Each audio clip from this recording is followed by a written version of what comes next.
6 کے بدلے میں 60۔ ایک دفعہ حضرت علی المرتضیٰ رضی اللہ تعالیٰ عنہ سیدہ فاطمہ الزہرا رضی اللہ تعالیٰ عنہ کی چادر مبارک لے کر نکلے تاکہ اسے فروخت کر کے کچھ سامان خرد و نوش خریدا جائے، چنانچہ وہ 4 درہم میں فروخت ہوئی۔ قیمت لے کر آگے بڑھے تو ایک سائل نے سوال کیا تو آپ نے وہ تمام رقم اسے دے دی۔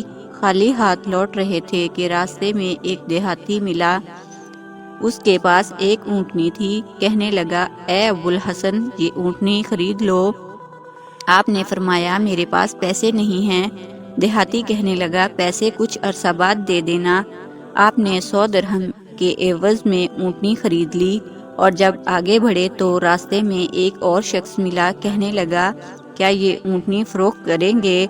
آپ نے ارشاد فرمایا، ہاں۔ چنانچہ آپ نے بتایا کہ میں نے 100 درہم میں خریدی ہے۔ تو وہ کہنے لگا، مجھ سے 60 روپے منافع لے لیں۔ لہٰذا آپ نے وہ اونٹنی 160 درہم میں فروخت کر دی۔ پھر راستے میں پہلا دیہاتی ملا، اس نے پوچھا، کیا آپ نے اونٹنی فروخت کر دی؟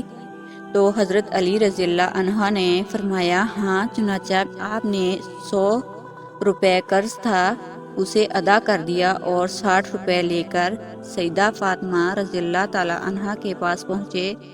آپ نے فرمایا، یہ رقم کہاں سے لائے؟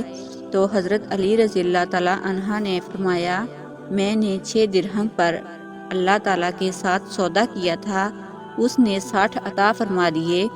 پھر حضرت علی المرتضیٰ رضی اللہ تعالیٰ عنہ حضور نبی کریم صلی اللہ علیہ وآلہ وسلم کی بارگاہ میں حاضر ہوئے اور سارا واقعہ بتایا تو حضور علیہ السلام نے ارشاد فرمایا، بیچنے والے حضرت جبرائیل علیہ السلام تھے اور تم سے خریدنے والے میکائیل علیہ السلام تھے، اور وہ اونٹنی قیامت کے دن میری بیٹی حضرت فاطمہ الزہرا رضی اللہ تعالیٰ عنہا کی سواری ہے۔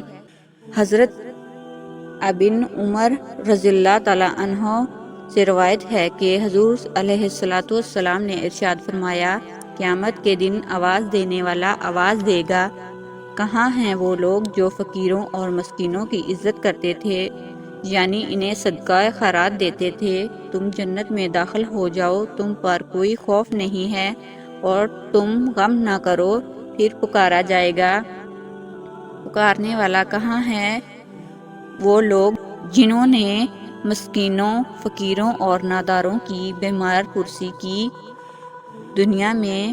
پھر یہ لوگ نور کے میناروں پر بیٹھ جائیں گے، اللہ تعالیٰ سے کلام کریں گے، جبکہ باقی لوگ سخت و حساب کتاب میں مبتلا ہوں گے۔